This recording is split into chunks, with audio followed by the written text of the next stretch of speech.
Hello everyone, welcome back to my channel Vansh lovers. तो कैसे हो आप सब? मैं उम्मीद करती हूँ कि आप सब बहुत अच्छे होंगे। तो एंड आज मैं आपके साथ वंश fan fiction my hot professor का नेक्स्ट पार्ट शेयर करने वाली हूँ। तो चलिए आज का पार्ट हम शुरू करते हैं। लेकिन इससे पहले प्लीज़ अगर आप चैनल पे नए आए हैं तो प्लीज़ चैनल को सब्सक्राइब एंड वीडियो पसंद आती है तो प्लीज़ यार लाइक कर दो। चलिए फिर आज का पार्ट शुरू करते हैं। इससे जो पहले वाला पार्ट था उसमें हमने देखा था कि जो हमारा लैन सैन था जब वो नाइट को विंग के घर रुका था तब उसे विंग की डायरी मिलती है एंड वांग जी विंग की डायरी को अपने साथ लेकर आ जाता है। वांग जी उस डायरी के अंदर विंग के लाइफ के बारे में रीड करता है। जैसे जैसे वांग जी डायरी को रीड करता जा रहा था उसे पता चलता जा रहा था कि हमारे विंग ने बचपन से लेके बड़े होने तक कितनी सारी मुसीबतों का सामना किया है। एंड देन वांग जी ने उस डायरी को वहाँ तक रीड कर लिया था जहाँ तक जो कि वांग जी एंड विंग फर्स्ट टाइम एक दूसरे के साथ इंटीमेट हुए थे। वांग जी उसमें रीड कर रहा था सब चीज़ें और उसकी फेस पर स्माइल आ रही थी क्योंकि विंग ने वहाँ पर साफ साफ लिखा था कि वो लड़का जो मुझे डेली अनोइंग करता है और बार बार वो मुझे किस करता है, बार बार वो मुझे टीज़ करता है एंड मेरी क्लोज आता है। न जाने क्यों उसके मेरे क्लोज आने से मेरी हार्ट बीट बहुत ही ज़्यादा फास्ट हो जाती है। एंड आज उस लड़के ने सच में मुझे डरा दिया था। उस लड़के ने अपने आप को पता नहीं मुझे ही ऐसा लगा था कि वो मतलब मर जाएगा। वो मतलब वो नीचे गिर गया वहाँ से एंड मैं बहुत डर गया था। उसके बाद जब वो मेरे सामने आया तब मैं रोक नहीं पाया अपने आप को। मैंने उस बहुत किस्सा किया, बहुत डांटा मैंने उसे एंड बाद में उसने कहा कि वो ऐसे नहीं मरेगा, वो मुझे साथ लेके मरेगा, वो मेरे बिना जी नहीं सकता है। तो मुझे अजीब सी खुशी हुई थी एंड उसके बाद में वो हुआ जो उसके बारे में मैंने सोचा भी नहीं था। उसके साथ मैं इंटीमेट हो गया, मुझे पता भी नहीं चला एंड हम दोनों के बीच में वो सब चीज़ें हो गई। मुझे मुझे पता नहीं क्यों लेकिन बहुत ही अच्छा लग रहा था। आज मुझे ऐसा लगा जैसे मैं कंप्लीट हो गया था। उसको मैं बताता नहीं लेकिन उसके पास रहना, उससे बातें करना, उसका मुझे अनोइंग करना मुझे बहुत पसंद है। न चाहते हुए भी वो इडियट लड़का सच में मैं उससे प्यार करने लगा। पता भी नहीं चला कि कब ये सब हुआ। लेकिन मैं डरता हूँ, मुझे पता है कि मुझे किसी और से शादी करनी होगी। मुझे डर लगता है उस दिन के बारे में सोच कर ही। मैं उसे झूठी उम्मीद नहीं दे सकता हूँ क्योंकि मेरी लाइफ का फैसला मेरे हाथ में नहीं है। मैं नहीं जानता मैं क्या करूँ। सच में मेरा दिल बहुत तेज़ी से धड़क रहा है। मैं उसको देखना चाहता हूँ। जैसे ही वांग जी ये लाइन रीड करता है तो उसकी हार्ट बीट भी बहुत फास्ट हो जाती है और वो स्माइल करता है और बोलता है तो वीजिंग तुम मुझसे प्यार करते थे लेकिन फिर तुमने वो क्यों किया? ये सोचकर वांग जी फिर जल्दी से पेज को पलटता है एंड दूसरे पेज को रीड करना शुरू ही करता है। लेकिन तभी वहाँ से अचानक वांग जी के डोर पर नॉक होता है। वांग जी इससे अनोइंग होता है। तभी उसे बाहर से अपनी मम की आवाज़ सुनाई देती है। जैसे ही वांग जी अपनी मम की आवाज़ को सुनता है तब वो जल्दी से अपनी डायरी को जो विंग की डायरी थी उसे ड्रॉवर में रखता है। जल्दी से अपने आप को ठीक करता है और जाता है और रूम का डोर को ओपन करता है। तो वहाँ पर वांग जी की मॉम थी एंड उसकी गोद में आयुआन था। वांग जी देखता है आयुआन को, बोलता आयुआन। वो जल्दी से उसे अपनी गोद में लेता है एंड स्माइल करता है और बोलता क्या कर रहे हो तुम? मैडम जो लैन थी वो बोलती है वांग जी मुझे थोड़ा सा काम है, क्या तुम आयुआन को अपने साथ रखोगे कुछ देर? क्योंकि ये तुम्हारे अलावा बहुत कम लोगों के पास आता है एंड तुम्हारी सिचन का एंड तुम्हारे डैड जो है ऑफिस गए हुए हैं, तुम तो जानते हो ना। वांग जी बोलता हाँ हाँ ठीक है मुझे दो। मैडम लैन जो है वांग जी को दे देती आयुआन को और बोलती है मैंने इसे रोज़ को भी दिया लेकिन पता नहीं क्यों ये रोने लग गया। वांग जी बोलता ओह अच्छा ठीक है कोई बात नहीं मॉम, मैं रखूँगा इसे। ये बोलकर वांग जी आयुआन को अपनी गोद में लेता है। मैडम लेन बोलती है वांग जी एक काम करो तुम इसे पहले बाहर ले जाओ क्योंकि इसे मिल्क पीना होगा, काफ़ी टाइम से इसने मिल्क नहीं पिया है, तो तुम इसे विंग के पास लेकर जाओ ठीक है। वांग जी बोलता है ओके मॉम। इसके बाद वो आयुआन को लेता है अपनी गोद में एंड वो अपने रूम से निकल कर बाहर आता है और सीधा सीढ़ियों से नीचे उतर कर आता है। वो विंग को देखता है जो कि जो वर्कर्स थे उन्हें इंस्ट्रक्शन दे रहा था कि उन्हें क्या कब कहाँ पर कैसे डेकोरेशन करनी है। एंड वांग जी को पूरा लगता है कि मतलब विंग को ये सब करना पड़ रहा है। सच में जब अपना प्यार किसी और का होता हुआ देखते हैं हम तो बहुत हर्ट होता है। लेकिन विंग को भी पता चलना चाहिए कि उस टाइम वांग जी को क्या फील हुआ था। तो वांग जी सब कुछ सह लेता है। वांग जी नीचे आता है एंड विंग को देखता है जो कि वर्कर के साथ बात कर रहा था। वांग जी बोलता है वी जिंग। जैसे वांग जी की वॉइस सुनता है तो वो पीछे टर्न होकर देखता है तो वहाँ पर वांग जी था एंड वांग जी की गोद में आयुआन था। वांग जी फिर उन वर्कर्स को देखता है और फिर वी जिंग बोलता है कि आप जाइए प्लीज़, वो काम करिए पहले जो मैंने कहा। तो वो वर्कर्स बोलते हैं ओके एंड फिर वो वर्कर वहाँ से चले जाते हैं। फिर वी जिंग वांग जी के पास आता है और बोलता है यस बॉस। वांग जी देखता है विंग को और बोलता है घर में तुम्हें मुझे बॉस बुलाने की ज़रूरत नहीं है। वी जिंग एरोगेंट लुक के साथ बोलता है आप मेरे बॉस हैं एंड वही रहेंगे। क्योंकि वांग जी अब वी जिंग अब बहुत ही फ्रस्ट्रेट हो गया था क्योंकि उसे गुस्सा आ रहा था यार। मतलब वो नहीं करना चाहता ये सब चीज़ें लेकिन उसका काम था एंड फिर भी उसे करना पड़ रहा था। पता नहीं क्यों ये लैंस हमेशा उसी से क्यों पंगा लेते हैं। क्या वो उसे पीसफुली सीने नहीं दे सकते हैं? वी जिंग अपनी आइज़ को बंद करता है और बोलता है बॉस आपको क्या काम है मुझसे? वांग जी देखता है विंग को और बोलता है हाँ मुझे नहीं है, वो आयुन इसे मिल्क पीना है तो तुम चलो जल्दी से इसे मिल्क पिला दो, उसके बाद मैं इसे लेकर चला जाता हूँ, ठीक है, बाकी का तुम अपने काम अच्छे से करो। अगर मुझे कोई भी गड़बड़ नजर आई ना, वी जिंग अनोइंग फेस बनाता है और बोलता है वो जल्दी से आयुन को अपनी गोद में ले लेता है। इससे पहले कि वांग जी कुछ और बोलता हमारे वी जिंग से, वांग जी जो जो विंग था वो आयुन को लेकर वहाँ से सीधा चला जाता किचन की ओर, क्योंकि उसे मिल्क लेना था। लेकिन वांग जी भी पूरा स्टबन था, वो भी विंग के पीछे पीछे आता है। वांग जाता है विंग के पीछे और खड़ा हो जाता है और आयुन के साथ खेलने लगता है, उसके चिक्स को पुल करता है और बोलता है आयुन तुम्हारे चिक्स कितने सॉफ्ट हैं, मेरा मन करता है इन पर बाइट कर लूँ। वी जिंग जब ये सुनता है तब वो शॉक हो जाता है और जल्दी से वो पीछे टर्न होता है और घूर कर वांग जी को देखता है और बोलता है आपको शर्म नहीं आती है, मेरे बच्चे के सामने ये क्या बातें कर रहे हैं आप। वांग जी देखता है विंग को घूर के और बोलता है क्या बातें की, मैंने तो कुछ भी नहीं, मैं तो बस नॉर्मली बोल रहा हूँ, हाँ तुम क्या समझे। वांग जी वी जिंग को देखता है, वी जिंग घूर के देखता है और बोलता है प्लीज़ सर ऐसी बातें बंद करिए। वांग जी बोलता मैंने क्या किया, मैंने तो कुछ भी नहीं किया। इसके बाद वी जिंग आयुन को लेकर हॉल के अंदर आता है और वो चारों तरफ देखता है और आयुन जो है मिल्क पीने का नाम नहीं ले रहा था। वी जिंग बोलता है मैं क्या करूँ। तभी वांग जी बोलता है हाँ एक काम करो तुम आयुन को लेकर मेरे रूम में चलो, क्योंकि यहाँ पर बहुत सारे काम चल रहे हैं वर्कर्स एंड नीचे के जो रूम्स है वहाँ पर कर्टेन वगैरह लगाए जा रहे हैं, तो वहाँ पर ठीक नहीं होगा। यहाँ पर अगर तुम आयुन को रखोगे तो उसे कुछ हो गया तो। वांग जी की ओर विंग देखता है वांग जी की ओर और बोलता है मैं चला जाऊँगा, यहाँ पर एक गेस्ट रूम है मुझे पता है, मैडम लैन ने मुझे वहाँ पर रहने के लिए कहा है जब तक कि यह फंक्शन पूरा नहीं हो जाता। वांग जी देखता है और बोलता है देखो तुम्हें आज गेस्ट रूम क्या, ओ अच्छा मुझे याद आया, लेकिन वहाँ पर तो देखो वहाँ पर तो कर्टेन लगे हुए हैं और वहाँ पर डेकोरेशन का काम चल रहा है, बाई चांस कोई चीज़ गिर गई तुम्हारे निकलते टाइम आयुन पे, हाँ तब क्या होगा तुम जानते हो। वी जिंग ये सुनकर डर जाता है और वांग जी एक डेविल स्माइल देते हुए विंग को देखता है। वांग जी बोलता है इसीलिए मैं बोल रहा हूँ चुपचाप मेरे रूम के अंदर चलो, मैं नहीं चाहता कि तुम्हारी वजह से आयुन को चोट लगे। वी जिंग देखता है वांग जी को तो उसके फेस पर स्माइल आ जाती है, क्योंकि सच में वांग जी आयुन की केयर कर रहा था एंड ये उसके लिए बहुत अच्छी बात थी। वी जिंग बोलता है ओके ठीक है। इसके बाद वांग जी बोलता है मेरे पीछे आओ। इसके बाद वी जिंग चलने लगता है वांग जी के पीछे, धीरे धीरे करके जो हमारा वी जिंग था वो वांग जी के पीछे आता है। वांग जी अपने रूम का डोर ओपन करता है एंड वी जिंग अंदर जाता है और देखता है वांग जी का रूम। वांग जी का रूम बहुत बड़ा था, पहली बार वी जिंग जो है वांग जी के रूम के अंदर आया था एंड उसने पूरे रूम को देखा था। वी जिंग देखता है तो वहाँ पर बहुत सारी वांग जी की पिक लगी हुई थी, तभी वांग जी की नज़र एक पिक पर जाती है। जैसे ही वांग जी देखता है उस पिक को तो वांग जी जल्दी से विंग के सामने आता है और बोलता है क्या देख रहे हो तुम। वी जिंग बोलता नहीं कुछ भी नहीं। फिर वी जिंग आयुन को लेकर सोफे पर बैठ जाता है और उसे मिल्क पिलाने लगता है और वांग जी जाकर बैठ जाता है बेड पर और वी जिंग को देखने लगता है घूर घूर के। वी जिंग जब फील करता है कि कोई तो उसे देख रहा है तो वी जिंग अपने फेस को सामने करता है तो देखता है कि वांग जी उसे ही देख रहा था एंड वांग जी किस तरह विंग को देख रहा था ये तो वी जिंग समझ सकता था। वांग जी की आंखों के अंदर विंग को लेकर अपने लस्ट साफ साफ नजर आ रही थी, क्योंकि वांग जी विंग को देखते हुए अपने लिप्स को बाइट कर रहा था। ये देखते ही वी जिंग के ईयर्स रेड हो जाते हैं और वो जल्दी से अपने फेस को टर्न कर लेता है और वो आयुन को देखता है जो कि अपनी छोटी छोटी आंखों से टुकुर टुकुर करते हुए हमारे विंग को देख रहा था। वी जिंग आयुन के साथ खेलने लगता है और वांग जी विंग को देख रहा था। वांग जी के माइंड में चल रहा था वी जिंग सच में मेरा मन कर रहा है कि अभी मैं तुम्हारे पास आऊँ, तुम्हें बैठ उसी सोफे पर पुल करूँ एंड तुम्हें किस करूँ एकदम रफली किस, जिससे तुम ब्रीथ ही न ले पाओ। वांग जी विंग को देखते हुए अपने मन में सोचता है और वो स्माइल करता है डेविल सी एंड वी जिंग ये स्माइल नोटिस कर लेता है। वी जिंग बोलता है हे भगवान ये कितना शेमलेस है, सच में मुझे पता है इसके माइंड के अंदर अभी क्या चल रहा होगा, पक्का ये मुझे अभी इस सोफे पर पुश करके किस करने के बारे में सोच रहा होगा। वी जिंग ये सोच कर ही बहुत ही अनोइंग फील करता है एंड उसके ईयर्स एंड चिक्स पूरे रेड हो जाते हैं। ऐसे ही करके वी जिंग जो है पूरे 15 मिनट तक आयुन के साथ खेलता है एंड पूरे टाइम वांग जी उस वी जिंग को लेकर अपने माइंड के अंदर एकदम नोटी थोटी रख रहा था। फाइनली 15 मिनट के बाद आयुन सो जाता है। वी जिंग जो आयुन की बोतल थी मतलब मिल्क की उसे लेता है एंड आयुन के लिप्स को वाइप करता है क्योंकि वहाँ पर मिल्क लग गया था एंड देन उसके बाद में वी जिंग उस बोतल को रखता है साइड में और फिर वो बोलता है आयुन सो गया क्या, मैं बेड पे सुला सकता हूँ उसे। वांग जी बोलता है बिल्कुल। इसके बाद वी जिंग आयुन को लेकर आता है, आयुन को वो अच्छे से बेड पर लिटाता है और फिर उसे वो चारों तरफ पिलर रखता है उसके और फिर उसे थोड़ा सा ब्लैंकेट लेता है क्योंकि रूम के अंदर एसी जो था ना ऑन था, इस वजह से रूम पूरा ठंडा था, इसलिए वी जिंग ब्लैंकेट से आयुन को थोड़ा सा कवर करता है अच्छे से।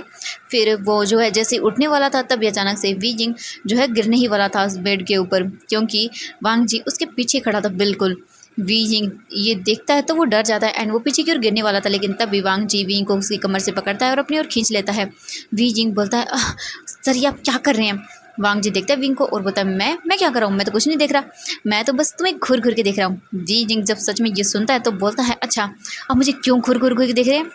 वांग जी बोलता है क्योंकि मेरा मन कर रहा है। वी जिंग बोलता है सर प्लीज़ जाइए और अपनी होने वाली वाइफ को घूरिए। वांग जी बोलता है हाँ वही तो कर रहा हूँ। वी जिंग घूर के वांग जी को देखता है और बोलता है छोड़िए। ये बोल कर जाने लगता है वी जिंग, लेकिन वांग जी वीजिंग को पकड़ता है एंड दोबारा से उसे अपनी ओर करता है और बोलता है वीजिंग क्या तुम सच में चाहते हो कि मैं किसी और से शादी कर लूँ। वीजिंग ये सुनने के बाद चुप हो जाता है और वो कुछ भी नहीं बोलता और अपने फेस को साइड करता है। वांग जी फिर अपने हाथ को वी जिंग के ईयर के पास लेकर आता है एंड देन वो उसके बालों को पीछे करता है और बोलता है बोलो ना वी, बोलो ना क्या तुम सच में चाहते हो मैं किसी और का हो जाऊँ, क्या तुम देख पाओगे मुझे किसी और का होते हुए। ये बोलकर वांग जी वी जिंग के ईयर के पास आता है और बहुत ही सिडक्टिव और अपने हॉट ब्रीथिंग को वी जिंग के ईयर के पास छोड़ते हुए और अपने लिप्स को वी जिंग के ईयर के टच करते हुए बोलता है वी जिंग सच में तुम चाहते हो क्या मैं इस तरह किसी और का जज करूँ। हाँ तुम्हें पता है जब मैंने तुम्हें अपनी आंखों के सामने किसी और का होते हुए देखा था तब मुझ पर क्या गुजरी थी, मैं मर गया था वीजिंग उस दिन। ये बोलकर वांग जी वीजिंग के ईयर पर किस करता है और बोलता है और तुम चाहते हो कि मैं किसी और का हो जाऊं, मुझे पता है कि तुम ऑलरेडी किसी और के हो चुके हो, किसी और के साथ सो चुके हो। जैसे ही वीजिंग ये सुनता है तब वो अपने सेंस में वापस आता है एंड वांग जी को पुश करता है और बोलता है बकवास बातें करना बंद करिए एंड अब प्लीज़ अपनी वाइफ पर ध्यान दीजिए जो कि आपकी बनने वाली है। ये बोलकर वी जिंग जल्दी से वांग जी के रूम से बाहर आता है और बोलता है ओह इतना गुस्सा। वी जिंग सच में मुझे पता है कि तुम मुझसे बहुत प्यार करते हो, लेकिन ये सब चीज़ें क्या है ये तो मुझे नहीं पता, लेकिन अब मैं तुम्हें बताता हूँ कि जेलसी किसे कहते हैं। ये बोलकर वांग जी डेविल स्माइल देता है, फिर वो आयुन को देखता है और बोलता है सॉरी बेबी, आई मीन तुम्हारे डैड को जो है बहुत ही सबक सिखाना जरूरी है। ये बोलकर वो अपने रूम से बाहर आता है एंड वो सीधा विंग को देखता है जो कि हॉल में था। तभी उसकी नज़रें रोज पर पड़ती है जो कि डेकोरेशन को देख रही थी। इसके बाद वांग जी पूरे हॉल में देखता है जहाँ पर कोई नहीं था एंड जो वांग जी की मॉम थी वो अपने रूम में थी एंड वो कुछ कर रही थी क्योंकि वांग जी को पता था अच्छे से। एंड जो हॉल के अंदर बाकी लोग नहीं थे, जो सिर्फ थे वो ओनली वर्कर्स थे। वांग जी जाता है रोज़ के पीछे एंड उसे हक करता है, बोलता है माय बेबी क्या कर रही हो तुम। जैसे ही वी यिंग ये सुनता है बेबी वर्ड तो वो जल्दी से पीछे पलट कर देखता है एंड इससे रोज़ पूरी शॉक थी। वो शॉकिंगली अपनी जगह पर खड़ी हुई थी एंड फ्रीज हो गई थी। रोज़ पीछे टर्न होती है और बोलती वांग जी देखता है और रोज़ को और बोलता है हाँ क्यों, तुमने किसी और का एक्सपेक्ट किया था क्या। तुम्हें तो पता ही होगा कि हमारी बहुत जल्द इंगेजमेंट होने वाली है एंड ऐसा तो नॉर्मल है ना। रोज़ देखती है वांग जी को और बहुत ही एक्साइटेड हो जाती है और बोलती है हाँ हाँ। वांग जी बोलता है बेबी तुम बहुत हॉट लग रही हो, देखो तुम्हें अपने आप को कितनी हॉट लग रही हो तुम। वांग जी पीछे देख रहा था जहाँ वीइंग खड़ा था और वो उन दोनों को घूर घूर के देख रहा था। वीइंग को बिल्कुल भी अच्छा नहीं लग रहा था, उसे गुस्सा आ रहा था। वांग जी वीइंग को देखते हुए बोलता है सच में तुम्हारी ये पिंक रोजी लिप्स, मेरा मन कर रहा है मैं इन्हें बाइट कर लूँ। जब रोज़ ये सुनती है तब वो अपनी आंखों को झपकाना ही भूल जाती है एंड वांग जी को देखती है। सच में उसे यकीन नहीं हो रहा था कि तब आई मीन ये क्या सुन रही है वो। वांग जी फिर बोलता है और ये तुम्हारी आंखें जो हर बार मुझसे यही कहती हैं कि हाँ मैं तुमसे प्यार करती हूँ। ये देखने के बाद तो मेरा मन करता है कि मैं इन आंखों पे हल्की हल्की किस करूँ। वीजिंग जब ये सुनता है तब उसके ईयर्स पूरी तरह से रेड हो जाते हैं क्योंकि वांग जी की नज़रों को वीजिंग फील कर सकता था अपने ऊपर और वो समझ रहा था कि ये वांग जी क्यों बोल रहा है। वीजिंग को गुस्सा आ रहा था, उसका मन कर रहा था अभी जाए एंड वांग जी को गर्दन पकड़े और उसकी गर्दन पकड़ के उसे उस लड़की से दूर कर दे, लेकिन वो कुछ भी नहीं कर सकता था तो वो चुपचाप रहता है एंड चुपचाप मतलब उन्हें इग्नोर करने की कोशिश करता है। लेकिन वांग जी बार बार लूसी के साथ फ्लर्ट किया जा रहा था वीजिंग को जेलस फील कराने के लिए।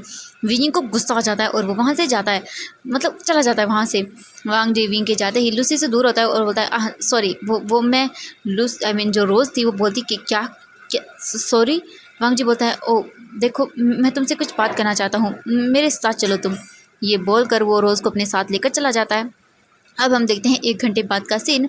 वीजिंग जो है वो एक रूम को डेकोरेट करने के लिए वहाँ पर देख रहा था, आई मीन बाहर की डेकोरेशन जो रूम के बाहर करनी थी उसे देख रहा था। तभी अचानक से कोई पर्सन आता है एंड वीजिंग को उस रूम के अंदर पुश करता है। वीजिंग को पता भी नहीं चलता। वीजिंग अपने आप को स्ट्रगल करने की कोशिश करता है छुड़वाने की, रूम पूरी तरह से डार्क था। तभी अचानक से कोई वीजिंग को वॉल पर पुश करता है, उसके दोनों हाथों को वॉल पर पिन करता है और वीजिंग को फोर्सफुली बहुत ही अग्रेसिवली किस करने लगता है। एंड वीजिंग जब उसके लिप्स को फील करता तब समझ जाता है ये कौन है। ये और कोई नहीं था, हमारा वांग जी था जो कि यह सब कर रहा था। वीजिंग को सांस लेने में प्रॉब्लम होने लगती है क्योंकि वांग जी किस के टाइम बहुत ही अग्रेसिव हो गया था।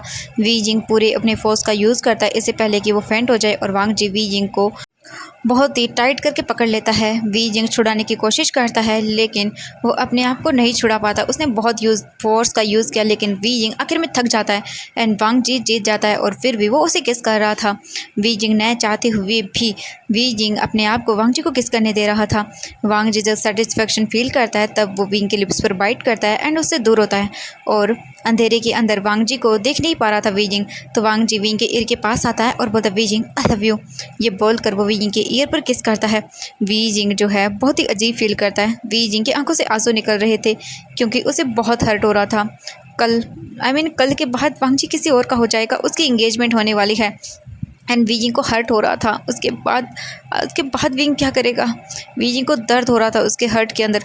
वी जिंग बिना कुछ कहे जो है रूम से बाहर चला जाता है क्योंकि वांग जी ने छोड़ दिया था विंग को। ये देखकर वांग जी को शौक लगता है कि विंग ने कुछ किया नहीं। सच में उसे गुस्सा करना चाहिए था, कुछ तो करना चाहिए था लेकिन कुछ नहीं किया। वी जिंग बाहर आता है एंड अपने आंसुओं को वाइप करता है जल्दी से और अपने लिप्स को भी वाइप करता है क्योंकि उस पर वांग जी का सलाइवा लगा हुआ था। वी जिंग जो है वो ये समझ रहा था कि क्या करे वो। हाँ, क्या सच में वी जिंग वांग जी के हाथ का एक टॉय है जैसे जब चाहे वांग जी यूज़ करता है। उसके क्लोज आता है, दूर चला जाता है, ये सब चीज़ें करता है। माना विंग की गलती है, वो मानता है लेकिन ऐसे बार बार करना वांग जी ये सब चीज़ें विंग को गुस्सा आ रहा था कि वो अपने आप पर गुस्सा था। शेम फील कर रहा था वो अपने आप करी कि जब भी वांग जी उसके क्लोज आता है क्यों वो वांग जी को दूर नहीं करता, क्यों वो उसे एक स्लैप नहीं मारता। उसका हार्ट भी जानता है कि वो प्यार करता है वांग जी से, नहीं कर सकता है। सच में विजिंग को दुख हो रहा था। फिर वो अपने इन सभी क्वेश्चन के साथ ही चुपचाप वो हॉल जो हॉल था वहाँ पर आता है और देखता है। और वो जितने भी क्या बोल सकते हैं डेकोरेशन थी थोड़ी बहुत हो चुकी थी, इतनी ज़्यादा नहीं हुई थी क्योंकि धीरे धीरे करनी थी सब चीज़ें, क्योंकि अभी उनके पास आज का दिन था एंड कल का दिन भी था इसीलिए। तो वीजिंग देखता है और बोलता है कि वर्कर्स ने काफ़ी काम कर लिया है तो अब जाकर वो आराम कर सकते हैं। एंड इसके बाद वर्कर्स चले जाते हैं हाफ काम को छोड़ के। ऐसे ही करके इवनिंग होती है। इवनिंग के बाद जो है वीजिंग अपने आयुआन को लेकर वांग जी के रूम से बाहर आता है। वांग जी रूम में नहीं आया था क्योंकि वांग जी जो था इस वक्त टेरेस पे था क्योंकि धीरे धीरे शाम हो रही थी और वांग जी विंग को डायरी को रीड करते जा रहा था। उसे जानना था सब चीज़ें और वांग जी अब वहाँ तक आ चुका था जिस दिन जो है वी जिंग ने जो है अपनी इंगेजमेंट की बात जो है वो मियान से की थी। एंड उसे पता चला था कि अब वी जिंग की इंगेजमेंट होने वाली है, वो भी सिर्फ 10 डेज़ के अंदर। जब ये पता चला था वी जिंग को तो वो बहुत शौक था। उसने लिखा हुआ था कि वो वांग जी को बताना चाहता था, उसे कहना चाहता था कि वांग जी वो अब उसका नहीं हो सकता है, वी जिंग किसी और का होने जा रहा है। वांग जी ने सब चीज़ें रीड की थी। वी जिंग कितना रोया था, कितनी बार जब वांग जी उसके पास आता था वो कितनी बार कोशिश करता था कि वो बता दे लेकिन उसे हिम्मत ही नहीं हो रही थी। वांग जी सब चीज़ें रीड कर रहा था एंड जैसे जैसे वो रीड करता जा रहा था उसका दिल टूट रहा था कि एक बार अगर वी जिंग बोल देता तो शायद कुछ हो जाता, पर नहीं, कुछ भी नहीं हुआ। वांग जी ऐसे रीड करते हुए रात हो जाती है अब और वांग जी ने अब ऑलमोस्ट वहाँ तक रीड कर लिया था जिस दिन वी जिंग से मिलने के लिए वांग जी भी मेंशन आया था एंड विंग की तबीयत ख़राब थी और विंग ने लिखा था कि न जाने क्यों मेरी तबीयत ख़राब हो रही है, बहुत ही अजीब सा हो रहा है मुझे, मेरा मन कर रहा है कि मैं कुछ खट्टा खाऊं एंड मुझे अजीब सा लग रहा है। वांग जी सब चीज़ें रीड करता है और उसे भी समझ नहीं आता है कि हाँ, फिर उसे याद आता है वो दिन जब वो विंग के रात को टाइम में मेंशन में आया था। वी मेंशन में जो जियांग्स का घर था वहाँ पर, तो उसने देखा था कि विजिंग जो है बहुत ही पेल था, उसका फेस भी डल था एंड विजिंग वोमिटिंग कर रहा था शायद। वांग जी उस दिन को याद करता है और फिर वह विजिंग ने लिखा था कि आज वो फिर से आया एंड फिर से मैं उसे नहीं बताया, सिर्फ 2 दिन के अंदर मेरी वेडिंग हो जाएगी। मैं कैसे बताऊँ उसे उसके फेस की खुशी, मैं कैसे छीन लूँ उससे, मैं भी उसे बहुत प्यार करता हूँ लेकिन मैं कुछ नहीं कर सकता हूँ। ये बोलकर विजिंग रोने लगता है एंड वहाँ की कुछ लिखी हुई जो चीज़ें थी वो भी मिट गई थी क्योंकि वहाँ पर आंसुओं की बूंद साफ साफ नज़र आ रही थी। वांग जी डायरी को बंद करता है क्योंकि वहाँ पर एक सर्वेंट आ गया था वांग जी को बुलाने के लिए। वांग जी डायरी को बंद करता है, अपने पॉकेट में डालता है एंड फिर से वांग जी जो है नीचे आ जाता है। वांग जी सीधे अपने रूम में जाता है तो देखता है आयुन वहाँ पर नहीं था। वांग जी चुपचाप डायरी को ड्रॉवर में छोड़ता है और फिर से वो नीचे आता है तो वहाँ पर देखता है वी जिंग बैठा हुआ था, उसके फेस पर कोई एक्सप्रेशन नहीं थे। एंड आज सिचन जो है यहाँ पर नहीं आए थे क्योंकि उसकी इंपॉर्टेंट मीटिंग थी तो वो लेट आने वाला था, इसलिए मिसेज लैन जो है वो सबको बता दी है। मिस्टर लैन वहीं पर थे एंड आयुआन अब उनकी गोद में था क्योंकि सच में पूरी लैन फैमिली ही आयुआन के लिए पागल थी, कोई भी आयुआन को ले लेता है एंड वी जिंग को हैरानी होती थी। पहले होती थी अब नहीं होती थी, क्योंकि सच में आयुआन किसी के पास भी चला जाता था लैन में से, क्योंकि शायद वो भी जानता है कि ये उसकी फैमिली है इसीलिए। लेकिन विंग को हर्ट होता था कि सच में वो चाहता था बताना कि ये लैन फैमिली का ही बेटा है, आई मीन उन्हीं का वो वारिस है। विंग बताना चाहता था ये हायर है नेक्स्ट मिस्टर लैन का। वांग जी को देखता है वीजिंग और फिर अपने सर को नीचे कर लेता है क्योंकि वह नहीं बता सकता है। और वैसे भी एक दिन के बाद वांग जी की शादी हो जाएगी, इंगेजमेंट हो जाएगी, शादी तो फिर ओबियसली होनी है। तो वीजिंग कुछ भी नहीं बोलता, चुपचाप रहता है। फिर वो लोग अपना खाना खाते हैं। वी जिंग चुपचाप जो है आयुआन को लेकर सीधा उसी रूम के अंदर चला जाता है जहाँ पर विंग के लिए बोला गया था रहने के लिए।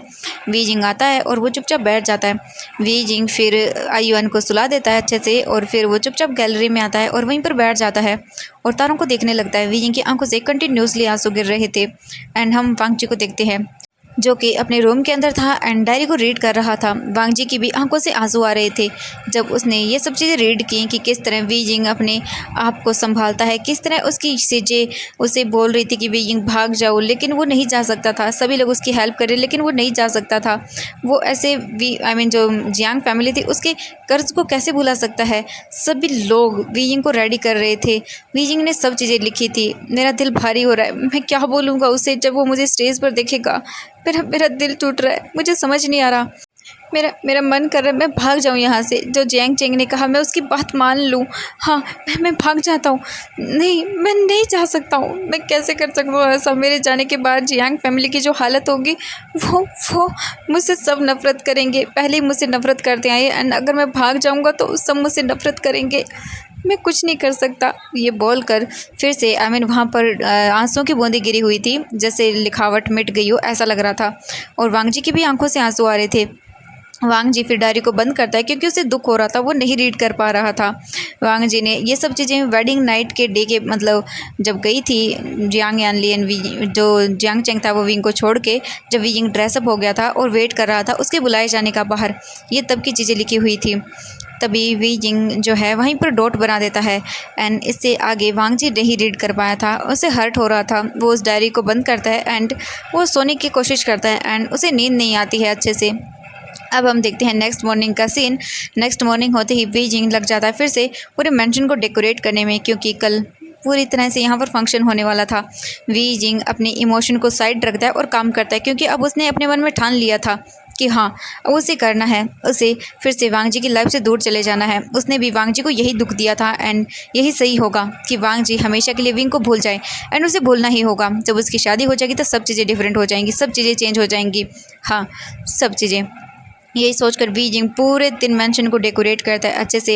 एंड वांग जी को टाइम नहीं मिला था डायरी को रीड करने का क्योंकि उसे लायन सिचन ने अपने पास बुला लिया था, क्योंकि जितना हो सकता है लायन सिचन वांग जी को और वी जिंग को दूर रखना चाहते थे। इसीलिए क्योंकि उसे पता था लायन सिचन को कि अगर वांग जी ने थोड़ा सा भी उसके दिमाग में आया ना कि इसे शादी नहीं करनी है तो वो तोड़ देगा। एंड वांग जी जो लायन सिचन था वो यही चाहता था कि वी जिंग से दूर रहे वो, इसीलिए वो बुला लेता है। एंड वी जिंग पूरे दिन अच्छे से मेंशन को डेकोरेट करवाता है एंड नाइट तक पूरे मेंशन को डेकोरेट कर देता है वी जिंग। और फिर वो आयुआन को देखता है और बोलता है अब मुझे जाना होगा मिसेस लायन से। वो बोलता है लेकिन मिसेस लायन वांग जी जो वी जिंग था उसे नहीं जाने देती, वो उसे रोक लेती हैं। वी जिंग कुछ भी करके जाना चाहता था लेकिन वो क्या कर सकता है। मैडम लेन ने कहा था कि अगर वी जिंग चला गया तो देख लेना वो बहुत गुस्सा हो जाएंगी एंड ये वो सब चीज़ें। एंड जो लैंड फैमिली थी उन्होंने सभी लोगों को इनविटेशन दे दिया था, जितने भी बड़े बड़े बिजनेसमैन थे सभी को इनविटेशन जा चुका था कि कल जो है वांग जी की इंगेजमेंट होने वाली है। एंड जियांग चेंग के हाथ में अब वांग जी की इंगेजमेंट का वो बोल सकते हैं कार्ड था। जैसे जियांग चेंग रीड करता है तो उसके फेस पर गुस्सा साफ साफ आ जाता है और वो बोलता है इस लैंड वांग जी की इतनी हिम्मत कि मेरे भाई को छोड़कर किसी और से शादी कर रहा है, नहीं मैं ऐसा नहीं होने दूंगा, ये मेरे भाई को धोखा कैसे दे सकता है। एंड जियांग चेंग को पता चल गया था कि वी जिंग इस वक्त लैंड मेंशन में ही है और वो पूरे मेंशन को डेकोरेट कर रहा है। गुस्से में जियांग चेंग बोलता है तुम्हारी हिम्मत कैसे हुई मेरे भाई से ही अपने मेंशन को डेकोरेट करवाने की। हाँ वो क्या फील कर रहा होगा अपने ही बेबी के फादर की किसी और के साथ एंगेजमेंट होते हुए, मेरा भाई देखेगा बिल्कुल नहीं, मैं तुम्हें बताता हूँ। ये बोलकर वो जाने लगता है लेकिन तभी मैडम ये रोक लेती हैं और बोलती चेंग कि क्या बड़बड़ा रहे थे तुम। जियांग चेंग अपनी मॉम को देखता है एंड वो उसे सब कुछ बता देता है जैसे ही मैडम जो यू थी वो सुनती है तो वो शॉकिंगली जियांग चैंग को देखती है और बोलती, चैंग तुम सच बोल रहे हो? जियांग चैंग बोलते, हाँ मॉम मैं बिल्कुल सच बोल रहा हूँ, मैंने अपनी आंखों से देखा था जिस दिन वी जिंग उस पार्टी में आया था, तब वो लैन वांगजी क्या कर रहा था। एंड वी जिंग ने खुद ने कहा था कि लैन जैन से वो कितना प्यार करता है, मियान मैन से बात करते टाइम। एंड मियान मैन भी अच्छे से जानती थी कि वी जिंग से जो है वी जिंग वांगजी को बहुत प्यार करता है। ये सुनने के बाद मैडम यू के फेस पर गुस्सा साफ साफ नज़र आता है। एंड उसे ये भी पता चल गया था कि जो आईयुआन का फादर है वो वांगजी है और कोई नहीं। मैडम यू देखती है जियांग चैंग को और बोलती है, जियांग चैंग अगर ऐसा है तो मैं उस लैन वांगजी को छोड़ूंगी नहीं, वो हमारी विंग की लाइफ को बर्बाद करके ऐसे किसी और से शादी नहीं कर सकता है। जियांग चैंग बोलता है, हाँ मैं अभी जा रहा हूँ। मैडम यू उसे रोकती है और बोलती, नहीं अभी नहीं, हम कल चलेंगे, क्योंकि वैसे भी अभी हम जाएंगे तो बहुत बड़ा हंगामा हो जाएगा। एंड ऐसे नहीं। मैडम यू सुनती बोलती हैं ये, तो जियांग चैंग बोलता है, क्या अब हंगामा नहीं होगा मॉम, हम कल जाएंगे तब होगा। अगर कहीं वीजिंग लैन वांगजी की इंगेजमेंट हो गई ना तो मॉम हम कैसे संभालेंगे विंग को। आप जानती भी हम वीजिंग पर क्या बीत रही है, वो इस वक्त लैन मैंशन में है एंड डेकोरेशन कर रहा है उसके अपने ही बेबी के फादर के इंगेजमेंट की। मैडम यू को गुस्सा आता है लेकिन वो काम डाउन होती हैं एंड वो वीजिंग से ही इस बारे में बात करने के लिए बोलती हैं। एंड मैडम यू बोलती हैं, अगर जियांग चैंग वीजिंग ने कहेगा कि उसे ये सब चीज़ रुकवानी है तो वो 1 सेकंड नहीं लगाएंगी एंड वो लैन वांगजी को ये इंगेजमेंट नहीं करने देंगी। तो जियांग चैंग शांत हो जाए, पहले उसे विंग से बात करनी होगी। एंड वो विंग के कॉल भी लगाती हैं लेकिन विंग का फ़ोन स्विच ऑफ था क्योंकि विजिंग डिप्रेस था, वो किसी से बात करना नहीं चाहता था, वो अपने इमोशन के अंदर भर गया था पूरी तरह से, तो वो किसी से बात नहीं करना चाहता था। मैडम यू किसी तरह जियांग चैंग को समझा कर रोक लेती हैं। एंड अब नेक्स्ट डे का सीन देखते हैं। नेक्स्ट डे हो चुकी थी एंड वी जिंग आईयुआन को देखे जा रहा था जो कि वहीं बेड पर बैठकर खेल रहा था। एंड विंग को पता है कि आज पूरे मेंशन को जो बच गई थी चीज़ें वो भी डेकोरेशन वगैरह की अच्छे से करनी है। एंड वी जिंग निकल जाता है बाहर आईयुआन को लेकर कि डेकोरेशन के अंदर मेंशन के अंदर जितनी भी डेकोरेशन हुई है वो ठीक से है या नहीं, कुछ ख़राब तो नहीं हो गया, ये देखने के लिए निकल जाता है। वी जिंग चेक करता है सभी चीज़ें, फिर वो आईयुआन को लेकर मेंशन के अंदर से बाहर चला जाता है। वो बोल कर जाता है मैडम लैन से कि वो कुछ काम के लिए बाहर जा रहा है। मैडम लैन उसे कुछ नहीं बोलती हैं और वो बोलती हैं कि लेकिन वी जिंग इंगेजमेंट के टाइम आ जाए। वी जिंग बोलता है हाँ ठीक है। इसके बाद वी जिंग आईयुआन को लेकर निकल जाता है और वो बहुत सारी जगह जाता है क्योंकि वो दूर भागना चाहता था इन सब चीज़ों से। वांगजी आता है, देखता है पूरी चीज़ें और फिर वो 1 घंटे के बाद बाहर वापस चला जाता है क्योंकि लैन सिचन उसे बार बार छोड़ ही नहीं रहे थे अकेला, वो कुछ ना कुछ वांगजी को बता ही रहे थे। एंड जो रोज़ थी वो तो बहुत हैप्पी थी कि उसकी शादी जो है वांगजी से हो जाएगी। अब तो सच में जिससे वो प्यार करती उसे फाइनली प्यार लेगी, लेकिन उसे दुख भी था क्योंकि उसे वांगजी ने कुछ ऐसा कहा था जिससे वो सैड थी। लेकिन वो सोचती है कि हाँ वक्त के साथ वांगजी उसे प्यार करना सीख जाएगा, ये वो सोचकर हैप्पी हो जाती है। अब ऐसे ही करके टाइम बीत जाता है एंड अब इवनिंग का टाइम था, धीरे धीरे गेस्ट आ रहे थे और वी जिंग जो है चुपचाप आईयुआन को लेकर जो रूम था उसका गेस्ट रूम वहीं पर बैठा हुआ था। वो आईयुआन को देख रहा था और अपनी आंखों से आंसुओं को कंट्रोल करने की कोशिश कर रहा था क्योंकि अभी कुछ ही देर के अंदर वांगजी किसी और का हो जाएगा, उसकी आंखों के सामने ही वांगजी किसी और से इंगेजमेंट कर लेगा। वी जिंग अपने आप को कंट्रोल करता है, अपने फेस को वॉश करके आता है, फिर आईयुआन को लेकर वो भी बाहर चला जाता है। एंड धीरे धीरे करके हॉल के अंदर गेस्ट आने लगते हैं और वहाँ पर जियांग चैंग भी आता है अपनी पूरी फैमिली के साथ। और मैडम यू और जियांग चैंग के फेस पर तो अलग ही गुस्सा था, लेकिन जो यानली थी वो भी अपनी फैमिली के साथ आई थी, उसे कुछ नहीं पता था। और वो आते हैं एंड चारों तरफ देखते हैं, तभी madam Yu and Jiang Cheng की नज़रें विंग पर पड़ती हैं जो कि एक कोने में खड़ा हुआ था और सब चीज़ें देख रहा था। जियांग चैंग देखता है अपनी मॉम की और बोलता है, मॉम वो रहा वी। तभी मैडम यू बोलती हैं चलो, और वो वीजिंग की ओर चली जाती हैं। तो एवरीवन आज के लिए बस इतना ही, मिलते हैं नेक्स्ट पार्ट में। आई होप कि आज का पार्ट पसंद आए तो प्लीज़ वीडियो को लाइक, चैनल को सब्सक्राइब कर देना एंड देखना होगा कि क्या सच में वांगजी ये एंगेजमेंट करेगा एंड क्या वांगजी ने सच में रीड की है उस चीज़ को कि आईयुआन उसका बेबी है। एंड आपको क्या लगता है मैडम यू और हमारा जियांग चैंग वांगजी की एंगेजमेंट होने देंगे? हाँ क्वेश्चन बहुत सारे हैं, आई नो कि आप लोग डेस्परेट हो गए, प्लीज़ डेस्परेट हैं जानने के लिए तो मुझे कमेंट करना ढेर सारे। ओके तो चलिए मिलते हैं नेक्स्ट पार्ट में। इस क्वेश्चन का आंसर तो कल के पार्ट में आप लोगों को पक्का मिल जाएगा। तो बाय बाय एवरीवन, मैं आप लोगों की कमेंट का वेट करूँगी, प्लीज़ कमेंट करना। Okay bye bye everyone, video को लाइक भी करना।